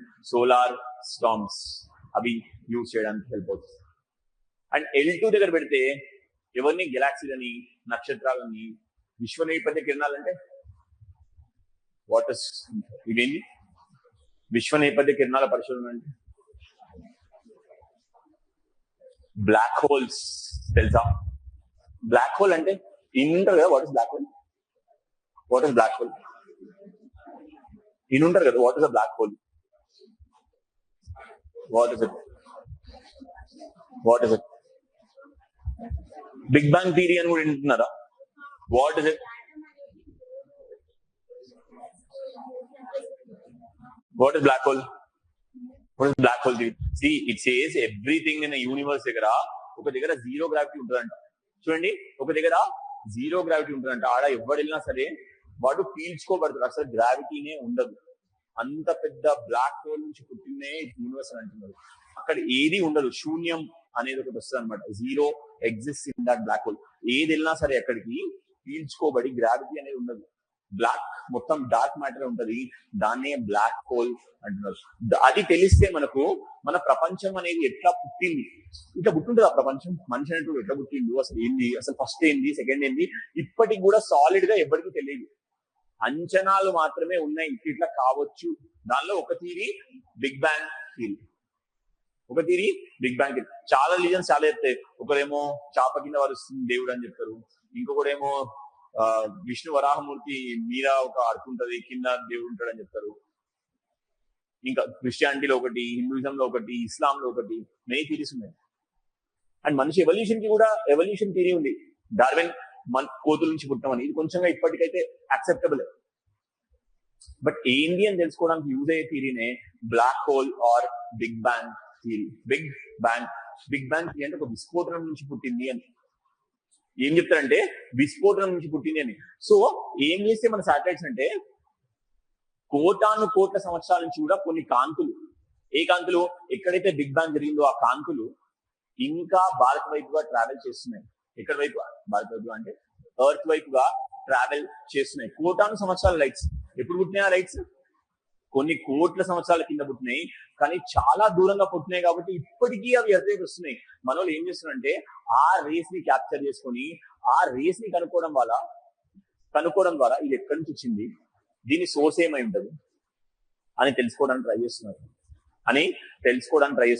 ఇది తెలుసుకోవడం వల్ల ఏమైతుంది, ఒకవేళ ఎక్స్రే వచ్చింది అనుకోండి, దాని అర్థం అక్కడ ఏదో ఒక మినరల్ సంథింగ్ ఉండేది అని. అట్లా తెలుసుకోవడానికి ట్రై చేస్తున్నారు ప్రపంచం ఎట్లా పుట్టింది అనేది. అందుకోసం మనం పెట్టాల్సిన సాటిలైట్స్ ఏవి? Halo 1, L1 halo, L2 halo, L1 halo, L2 halo. అర్థమైందా? Okay, types of orbits very very important. 200 to after that 2000 to 35, 86. After that is ఏమంటారు ఆర్బిట్స్ ని?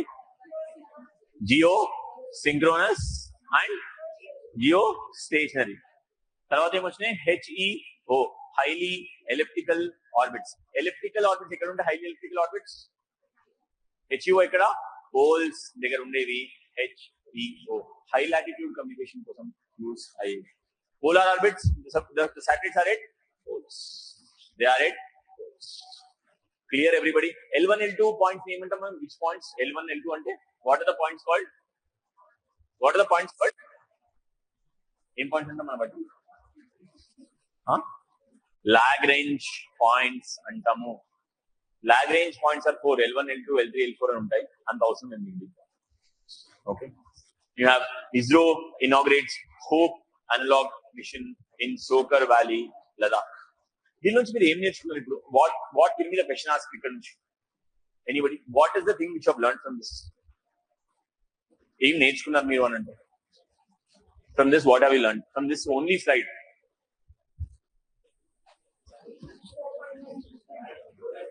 హోప్ అనే మిషన్ ఎక్కడ ఉందని నేర్చుకున్నారు. ఓకే, అంతేనా? ఇంకేం నేర్చుకున్నారు మీరు? ఓకే, ఎవరు ఇనాగ్రేట్ చేస్తున్నారు? ఇస్రో ఇనాగ్రేట్ చేస్తుంది. ఇంకా ఇంకేం నేర్చుకోవచ్చు? హోప్. సోమోర్ ఎక్కడ ఉందని నేర్చుకున్నారు. సోకర్ వ్యాలీ ఎక్కడ ఉందని నేర్చుకున్నారు. Ladakh. Is it not a geography question here? Soccer valley is a very valid geography question. అందుకే నేను చెప్తున్నాను, సిలబస్ ని బ్రేక్ డౌన్ చేసి ఇదే దీనికి రాలేదు ఎస్ఎన్పి అట్లా అనకండి. Soccer valley where is it అంటే దీనికి ఎన్ని క్వశ్చన్, సోకర్ వ్యాలీ ఎక్కడ ఉందని మొత్తం తీసేసి వాడు ఓన్లీ ఇదే అడగలుగుతాడు. Will you not learn that it is in Ladakh? Yes. ఏం లేదు, ఇస్రో ఏం అవ్వాలనుకుంటుంది గగనయాన్ విషయంలో మన మెయిన్ బిహైండ్ లాజిక్ ఏముంది? మనం కూడా ఒక ఇంటర్నేషనల్ స్పేస్ స్టేషన్ పెట్టాలి అనే కదా. మనం ఇంటర్నేషనల్ స్పేస్ స్టేషన్ పెట్టాలి, మనం కూడా ఆకాశంలో ఇంకా చాలా రీసెర్చ్ చేయాలి అనేది. సో అసలు ఆకాశంలో మనం ఎట్లుంటాం అని తెలుసుకోవాలంటే అట్లా ఉండే ప్లేసెస్, అంత పైన హైట్ లో ఉండే ప్లేసెస్ రావాలి కదా మనకు. అట్లాంటి ఒక place Tso Kar valley. The Indian space research organisation has inaugurated HOPE, human outer planetary exploration. Human మనిషి ఔటర్ ప్లానెట్ యొక్క వెలుపల, భూమి బయట ఎక్స్ప్లోరేషన్ చేయడానికి వచ్చిందే. ఇక్కడ ఇది సోకర్ వ్యాలీ లదాఖ్, సోకర్ వ్యాలీ లదాఖ్. ఇది ఏం చేస్తారంటే స్పేస్ పైన గగనతలం ఉంటుందా, అట్లాంటి కండిషన్స్ ని ఎమ్యులేట్ చేయడానికి ట్రై చేస్తారు. సేమ్ అట్లానే చూస్తారు. దాని ద్వారా ప్రెషర్ ఎట్లుంటది పైన అని మనకు తెలుసుకోవడానికి యూస్ఫుల్ అవుతుంది. హై ఆల్టిట్యూడ్, హై హైట్, లో oxygen, cold desert and isolation. అసలు మనిషి ఎట్లుండగలుగుతాడు, ఆడ తీసుకుపోయి మనిషిని పెట్టి అసలు మనిషి అక్కడ ఎట్లుండగలుగుతాడో ముందే ఇక్కడ వీళ్ళు ట్రై చేస్తున్నారు ఎట్లుండొచ్చు అని. సైకాలజీ కోసం ఇప్పుడు ఒక విషయం, స్పేస్ కి తీసుకెళ్తున్నారు, ఒక మనిషి ఉండాలి కదా, వాడు ఎట్లుండాలి, ఆ ప్రెషర్ తట్టుకొని ఎట్లుండాలి వాడు అని ముందే ట్రైన్ చేయడానికి ఆర్టిఫిషియల్ గా అట్లాంటి ఒక ప్లేస్ తయారు చేస్తున్నారు. ఎక్కడ తయారు చేస్తున్నారు, సోకర్ వ్యాలీ. ఎందుకు అక్కడ తయారు చేస్తున్నారు, లదాఖ్ చల్లటి ప్రదేశం అండ్ హైట్ లో చాలా ఎత్తుగా ఉండే ప్రదేశం, అందుకని ఆ ప్లేస్ ని ఎన్నుకున్నారు. మిషన్ పేరు ఏంది, మిషన్ హోప్. హోప్ అంటే హ్యూమన్ అవుటర్ ప్లానెటరీ ఎక్స్ప్లోరేషన్. అర్థమైందా? ఓకే. లదాఖ్ ని ఎందుకు ఎన్నుకున్నారంటే ఎత్తుగా ఉంటది, ప్రెషర్ చాలా తక్కువ ఉంటది, కోల్డ్ చాలా ఎక్కువ ఉంటది, మనుషులు ఉన్నారు కాబట్టి మీరు ఎప్పుడు ఎట్లా అనిపిస్తుంది, మీకు ఐసోలేట్ అయినట్టు అనిపిస్తుంది. సైకాలజీ కూడా ఇంపార్టెంటే. ఒక ఆస్ట్రోనాట్ పైన ఇప్పుడు ఒక్కడే 4 రోజులు 2 నెలలు కావచ్చు. మొన్న మీకు గుర్తుంటే సునీత విలియమ్స్ కదా, ఎన్ని రోజులు ఉండిపోవాల్సి వచ్చింది. What is our mindset, అర్థమవుతుందా? What should be our mindset saying that, దానికోసం తీసుకొచ్చిందే. ఓకే. ఎత్తైన ప్రాంతం, తక్కువ ఆక్సిజన్, తీవ్రమైన చలి, ఒంటరితనం వంటి అంతరిక్షానికి సమానమైన పరిస్థితుల్లో మానవ శరీర మానసిక సామర్థ్యం ఎట్లుందో తెలుసుకోవడానికి చేసిన మిషనే hope mission. What is the mission name, hope mission. Hope machine.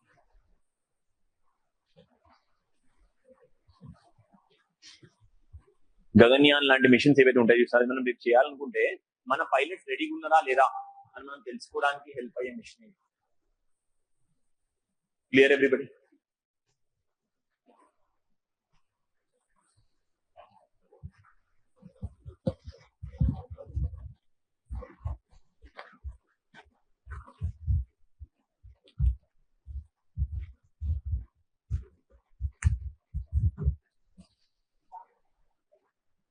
ఇది ఒకటి రాసుకోండి, దాని will end class to take out.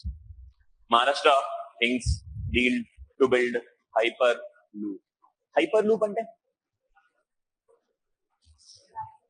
అంటే ఎవరు స్టార్ట్ చేశారు ఈ ఐడియాని? Elon Musk. But what is hyperloop? Hyperloop అంటే స్పీడ్ గా ట్రైన్ వెళ్తుంది. ఓకే, ఎందుకు వెళ్తుంది స్పీడ్ గా? ఎయిర్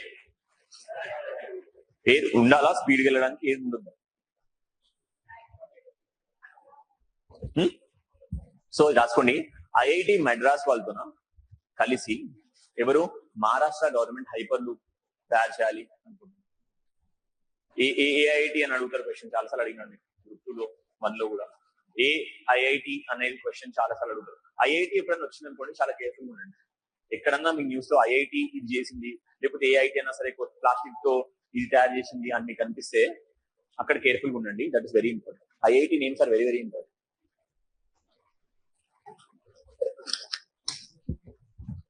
హైపర్ లూప్ అంటే ఏం లేదు.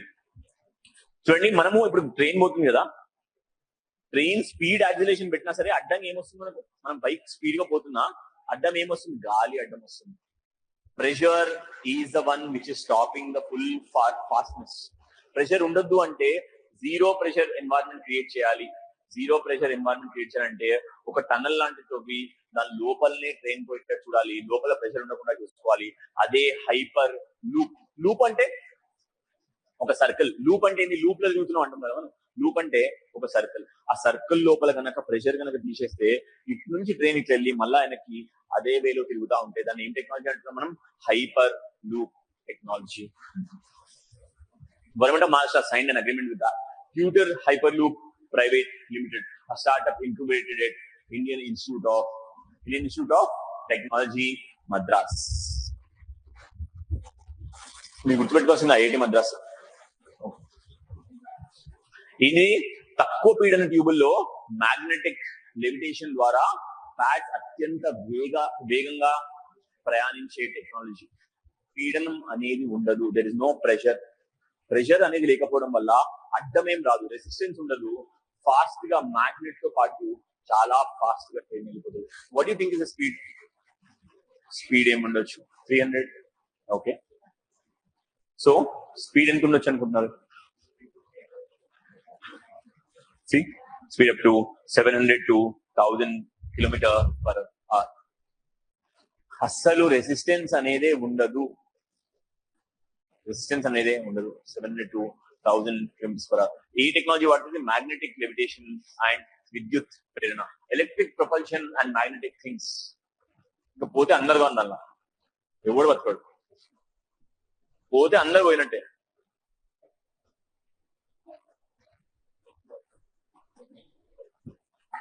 లో pressure or near vacuum environment. Vacuum అంటే వాక్యూమ్ క్లీనర్ అంటాం కదా. వాక్యూమ్ క్లీనర్ అంటే ఏం చేస్తుంది? వాక్యూమ్ క్లీనర్ మీరు పెడతారు కదా, ఏం చేస్తుంది? చెత్తని పీల్చుకుంటుంది. ఎందుకు? వాక్యూమ్ ఉంది కాబట్టి ప్రెషర్ లోపల బిల్డ్ చేసుకుంటుంది. ఇమాజిన్ అంత స్పీడ్ చెత్త పెడితే మీరు వాక్యూమ్ ఎట్లా ఉంచుకుంటారు? ఇంత స్పీడ్ గా ఉంచుకుంటుంది కదా, అంత స్పీడ్ లో రేపు ఏం ట్రావెల్ కావాలనేది, ట్రైన్స్ ట్రావెల్ కావాలి. అదే hyperloop technology. That is hyper అంటే అగ్రెసివ్ స్పీడ్, హైపర్ గా ఉండే లూప్, హైపర్ లూప్ టెక్నాలజీ. పీడన అనేది ఉండదు. Electric propulsion system and magnetic systems వాడుతుంది. Magnetic systems and electric propulsion అనేది వాడుతుంది. ఆ ఎనర్జీ ఏదైతే అది యూజ్ చేస్తుందో దాన్నే మళ్ళీ యూజ్ చేసుకుంటూ మళ్ళీ అది ఫాస్ట్ వెళ్తుంటది. ఎనర్జీ ఖర్చు లేదు, సౌండ్ ఖర్చు లేదు, పొల్యూషన్ లేదు, ఫ్యూయల్ లేదు. ఇలాన్ మస్క్ చెప్పినాడు. ఇప్పుడు మెల్లమెల్లగా people are trying to 15-20 years I'm telling you. ఇంకా మళ్ళా మనము దూరం ఉంది సార్ అనే అర్థం అనేది ఉండదు.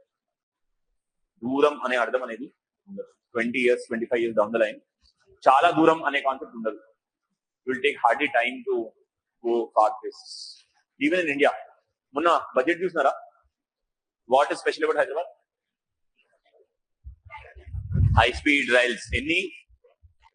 మొత్తం 7. 3 is for Hyderabad Pune, Hyderabad Bangalore, Hyderabad Chennai. You understand that it will happen in 10 years probably, but it will happen.